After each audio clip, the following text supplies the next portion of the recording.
Oh, hey guys, it looks like you caught me on duty. Yeah, as a part of my parole, I got assigned to a penal battalion in the army down here in the enemy dimension. It's pretty boring, so I thought I'd make a video while I'm on duty. I mean, honestly, I don't really have much to do. They kind of just stuck me here in this room and just said, don't blow anything up. So I doubt I'll be given any kind of important tasks ever since that whole grenade incident a couple weeks back. But anyways, moving forward, I wanted to talk about a game I played for a while, about 2 years now, and I do love it in general, but I think it's running into some problems and it may be on its last legs. And that game is called War Thunder. So, War Thunder, what is it? It's a game where you can pilot tanks, planes, boats, and even helicopters in combat. And it's generally, I think it's a pretty fun game. It's pretty easy to pick up, but it's kind of running into some problems, which I'll get into later. As for my experience with the game, I have played it for about 2 years now, and I mainly play the Germans, US, and some UK, and I also play Italy when I'm feeling masochistic. It's generally a fun experience when it's working, but man, it's I just picked it up and played it again a couple days ago, and I just, I think the problems are kind of glaring. So, I guess I just wanted to start off with what the good is with this game. And the good, or the things I love about it, is the accessibility. It's available on PC and consoles, and it doesn't really have high requirements to play it. So, you could play it on a lot of PCs. It doesn't have to be state of the art. Mine is certainly not state of the art, so that's definitely a plus there. And like I mentioned earlier, there are a ton of vehicles, and they can range from the Second World War to modern times, from several different nations, including, like I said earlier, Germany, US, the UK, Soviet Union, or Russia later, and France, even Sweden apparently. God knows why. I don't think they've ever even used them in real life, but whatever. They're in there if you want to play them. And there's even some tanks and some vehicles from minor nations, too, that are also thrown into the tech tree, which are interesting. And the gameplay is pretty solid. It's pretty easy to pick up, but there is some complexity to it. I think it's definitely more complex than World of Tanks. But just FYI, I have not played World of Tanks that much. I only played maybe a couple hours of it, but one of the cool aspects of the gameplay is that you can damage modules with your vehicle. This is particularly useful in tank combat. For example, you can actually disable the gun of your opponent if you hit the gun, and then they can't shoot. You can shoot out the treads. And to defeat your opponent, you have to basically kill the crew. And there are different ways to do that. You just literally hit the crew with a round, or you can explode the crew's the ammunition inside the tank. So yeah, it definitely makes for some pretty cool gameplay. And there's also planes involved. There are different modes in the game, but in some of those modes, you can actually call planes in with the tanks, and it makes for pretty interesting combat. Or you could just, play with the planes against planes. And there are different modes, like I said. There's arcade, there's realistic, and simulation. Arcade's obviously, a lot of assists are on, everything moves faster, it's a lot more casual. Then realistic takes away some of those assists. Still has a few on, and then simulation is basically takes away almost all the assists, and you can only view from the vehicle. You only have the camera view from that vehicle, and it's kind of insane. It's really difficult, but it's also pretty rewarding. So a lot of different ways to play. There's even the arcade modes for ground battles and air battles, where you can play with other players online against bots, and you can earn yourself some rewards, or at least a reward every day if you do it. So, you know, it sounds, you know, from initially it looks pretty good. The game looks pretty good. There's a lot going good, a lot going for it. You do get rewarded every day if you log in. You get boosts for your Silver Lions, which is the currency in the game, where you get research boosts, which help you unlock more tanks. And, you know, it seems like a pretty solid foundation for a game. But there are some issues that honestly have been sort of piling up over the last couple of years, and it's getting to the point where I think War Thunder's kind of on its last leg. So, first off, one of those problems is the technical issues. There are actually, believe it or not, when I was doing some research for this video, there are actual channels out there that will actually just document all the crazy shit that happens in War Thunder. You know, tanks bouncing around, the physics, or just, you know, weird shit happening. And, you know, the game's been out for a while, and you'd think they'd iron that out. So, unfortunately, it doesn't seem like they have. And one of the biggest problems I have with the game is its monetization and its progression is just absolutely ridiculous. The grind for things is absolutely ridiculous. I've played this game for almost like 2 years now, and, you know, I'm like barely at the halfway point through only 3 of the tech trees. It's utterly ridiculous. And then if you want to actually pay real money for it, the prices are kind of, honestly, really up there. You'll pay like $10, $20 for a tank, and it's kind of ridiculous, you know. So I would never, you know, buy any of those things with real money. I think their price is utterly ridiculous.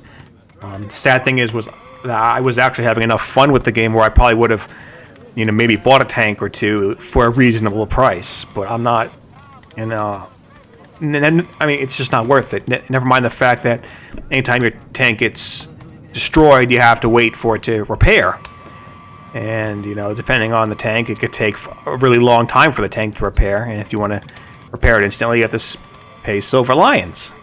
So it's the grind is just not fun. You end up playing with the same tanks over and over and over again. And then once you progress past a certain level of tanks, you really don't use them that much anymore. So I don't know. It's just it's a shame. It really is, because I feel like that the progression system could have been a lot better. And on top of that, the graphics for the game have been updated recently. They're not terrible, but they're not really great either. And I guess they're serviceable, but I feel like they could do a lot better. I was just playing the other day and just saw a lot of pop-in. So, but I guess that's part of making the game accessible to a lot of different people. So, you know, I'm not too mad about that, but I do think they could do better there.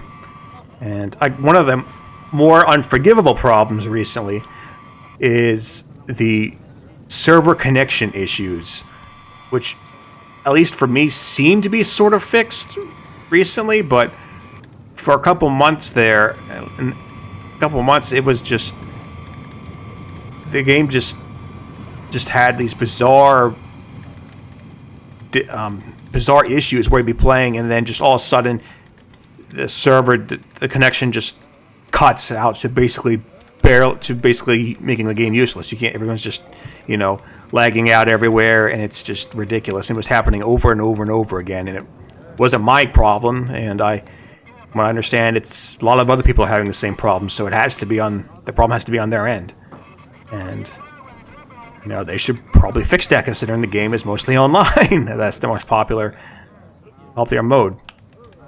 But as I just alluded to, it's not the only mode. There is a single-player mode, which most people do not play. I have dabbled in it, and my God, it seems like they just tacked it on, and it's really could have done better.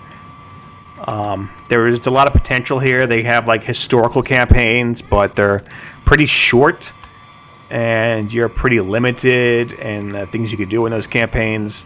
Not even sure if they're technically even historically accurate. Some of them are historically accurate. For example, I was playing a campaign for the Battle of Britain, and literally the German side had Swedish planes. Like, what the hell? So it was. It just could have been so much better. I felt like it just seemed very basic and really tacked on, and they really could have done better there, unfortunately. They did say that they are working on a single-player mode for tanks in the future, so maybe that could spice things up or make it, interesting. So I guess we could see about that, but yeah, single-player mode, very disappointing. And you have to, like, unlock vehicles in multiplayer to unlock certain campaigns in single player, so I'm like locked out. I'm still locked out of most of the freaking campaigns, and I want to play some of them, more of them, but I can't, and it's just frustrating. So I just, at this point, I don't really even care. So that's really disappointing. And another problem that has become frustrating for me is the up-tiering.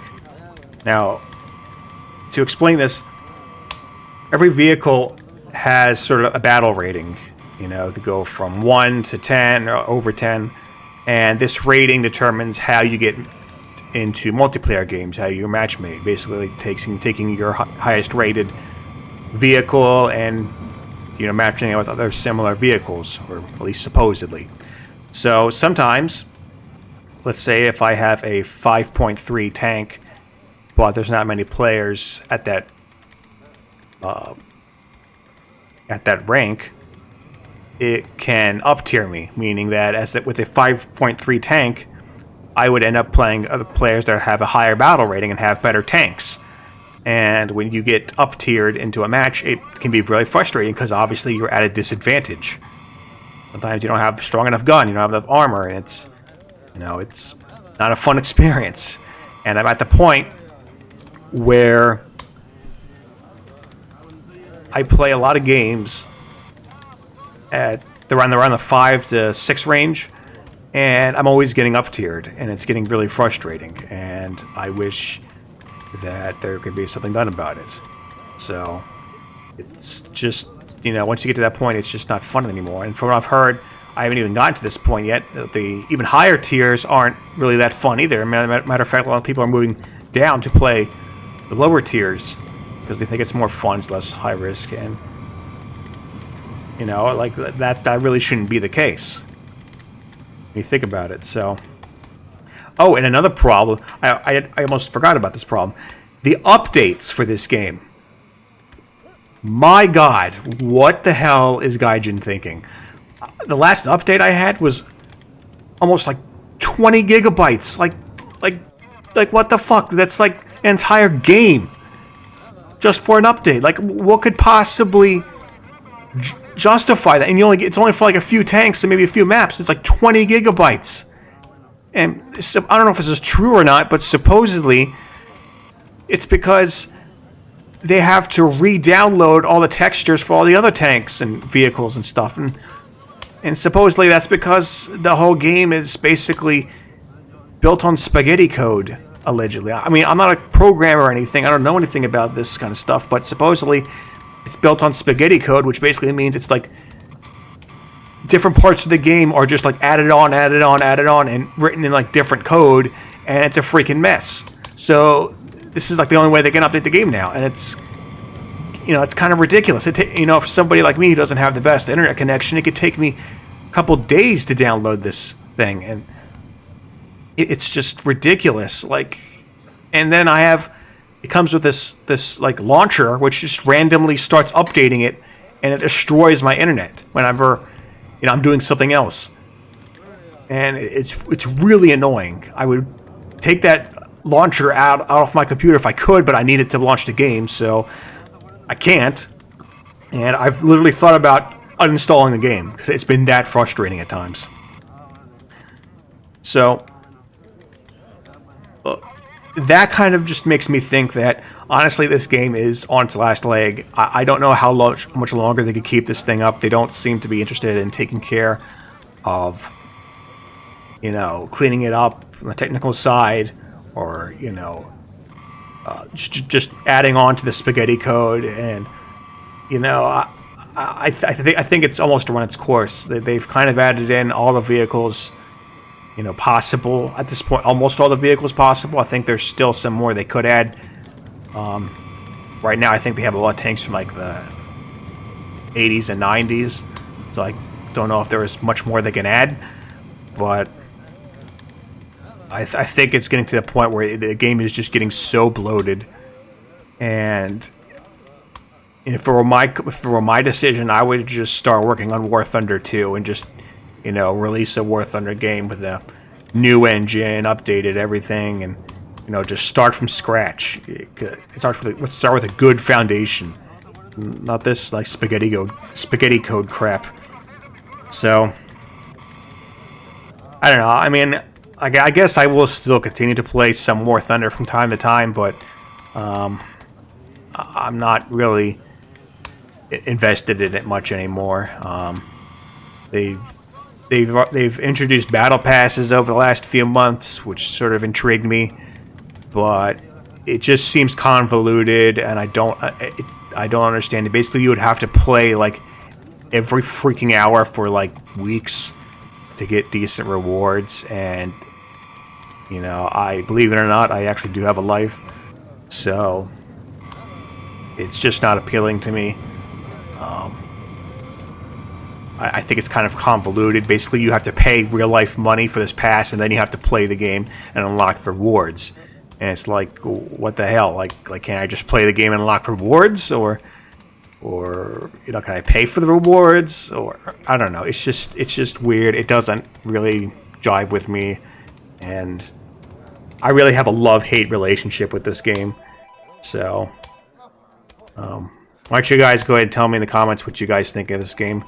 How much longer you think that they're gonna, you know, keep updating War Thunder, or keep it active, or should they, you know, start from scratch with a War Thunder 2, or, you know,